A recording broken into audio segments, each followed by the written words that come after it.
We are going to look at the question from the question paper of November 2024, and we are going to look at question 3.2 on that question paper. Our question reads, read the scenario below and answer the questions that follow.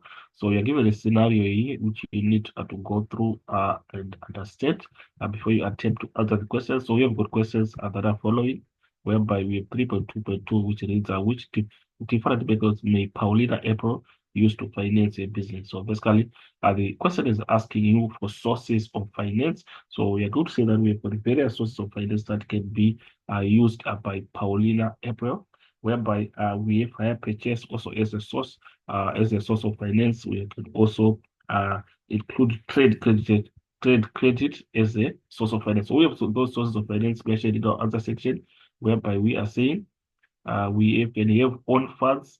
We can also have loans as sources of finance. And then we can also have leasing, whereby leasing, we are saying it is a contractual agreement uh, that is there that calls the user of an asset to pay the owner of an asset for the use of that asset. So that is a lease. So basically, it's a contract between two parties, and that is the lessor and the lessee. And of course, the lessor is the owner of the property, and the lessee is the one that is using the property. So that's what we have on the description of leasing. And also we have a hire purchase, whereby hire purchase, we are saying it occurs when the buyer cannot afford to pay the asked price for an item. Usually we are talking about the item of a property, or it can be an asset.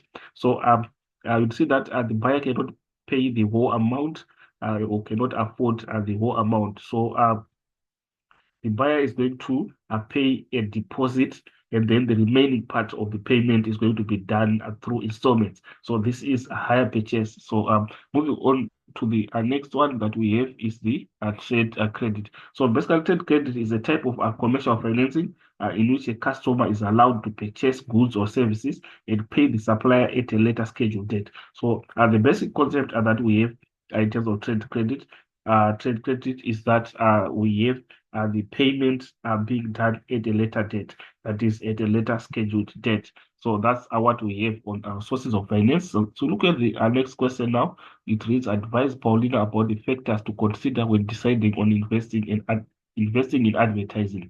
So what are the factors that have to be considered when deciding on investing in advertising is our question. And if you go to our answer section, you'll see that we have those factors listed, whereby we have got the target audience has to be also taken into consideration when you are coming up with your advertising plan. Also, you can also have to consider the previous marketing budget to see roughly if you can afford to engage in that advertising.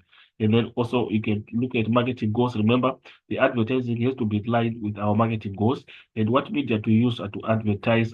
We have accessibility to that media that is applicable to the advertising that we want to consider. And also frequency of advertising. How many advertisements are we going to make? So is it going to be viable in terms of our financial base? So those are some of the factors that has to be taken into consideration. So moving on to the next part, whereby you're saying what are the future factors that could influence Paulina's sales scenario? What are the future factors that could influence Paulina's sales scenario? So you are going to notice that these are the you're going to see that these are the factors that could influence Paulina's sales scenario.